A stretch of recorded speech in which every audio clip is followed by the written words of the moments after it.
Warahmatullahi wabarakatuh.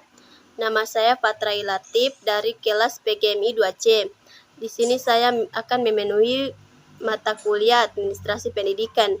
Baik, di sini saya akan menjelaskan sebuah film yang berjudul Terrajaman Part. Sebuah film drama India tahun 2007. Film ini mengeksplorasi kehidupan dan imajinasi Ihsan, anak disleksia berusia 8 tahun. Meskipun dia unggul dalam seni, tetapi kinerja akademisnya sangat parah, sehingga orang tuanya untuk mengirimnya ke sebuah sekolah asrama. Dari sekian guru yang mengajar, Ihsan tak ada satupun yang menyadari bahwa anak ini mempunyai kelainan dalam belajar. Seorang guru seni rupa yang masih honor melihat dan menyadari bahwa anak ini adalah penderita disleksia. Bagi para guru yang lain, Ihsan hanyalah anak bandel, malas, dan bodoh. Ihsan Nandikishore Ashati tidak suka sekolah dan gagal setiap tes atau ujian. Ia menemukan sebuah mata pelajaran yang sulit karena ketidakmampuannya itu. Ia diremehkan dan dimarahi oleh guru dan teman sekelasnya. Namun dunia internal imajinasi Ihsan penuh dengan keajaiban yang dia tidak dimiliki oleh anak-anak lain. Imajinnya begitu hidup dan berwarna. Tempat magis yang penuh dengan warna. Dunia animasi hewan yang imajinatif dan benda-benda ajaib yang tak ditemukan di dunia nyata. Sebenarnya ia adalah seorang calon seniman yang berbakat. Namun sayangnya tak satu orang pun yang melihat itu, termasuk kedua orang tuanya. Ayah Ihsan adalah seorang eksekutif yang sukses dalam karirnya. Ia mengharapkan anak-anaknya menjadi anak yang sukses seperti dirinya. Ibu Ihsan bernama Maya. Ia seorang perempuan yang meninggalkan karirnya demi mengurusi keluarganya, khususnya kedua buah hatinya.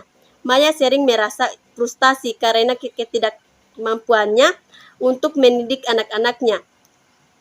Ihsan, kakak Ihsan, Johan, adalah seorang murid teladan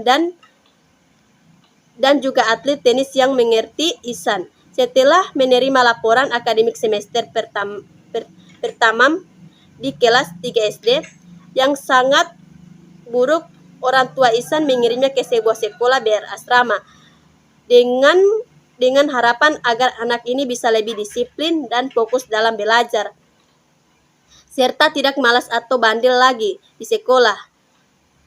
Asrama tersebut, Ihsan tenggelam ke dalam ketakutan dan depresi karena jauh dari keluarga, tidak punya teman dan takut menghadapi sekolah yang disiplin dan tanpa ampun. Namun ada salah satu anak bernama Rajan dan Modharan, seorang anak cacat fisik memakai kursi roda yang mau berteman dengan Ihsan. Karena kesepian dan depresinya yang mendalam, ia bahkan memikirkan untuk bunuh diri dengan terjun dari balkon. Sampai akhirnya ada seorang guru baru bernama Ram Sankar. Guru ini menemukan hal yang berbeda dari Ihsan dengan kesabaran dan kerja keras tanpa putus asa. Pak guru muda ini mendampingi Ihsan. Bapak Ram Sankar melatih Ihsan sedikit demi sedikit untuk membaca, menulis, melukis, dan juga menghitung dengan cara naik turun tangga. Hingga akhirnya Ihsan bisa memahami pelajaran dan menjadi seperti layaknya anak-anak lain. Pada akhir tahun pelajaran, Bapak Ram mengadakan lomba melukis yang diikuti oleh semua para guru. Namun pada saat lomba itu berlangsung, Ihsan menghilang, tak tampak di antara para peserta lomba. Ram mencari Ihsan dan menanyakan ke sahabat Ihsan, Rajan, tetapi dia tidak tahu di mana Ihsan berada. Akhirnya setelah lomba berselang cukup lama, Ihsan datang untuk mengikuti perlombaan. Ihsan melukis dengan imajinasinya yang tinggi. Semua imajinasinya ia tuangkan dalam karyanya sehingga hasilnya nampak hidup dan berwarna.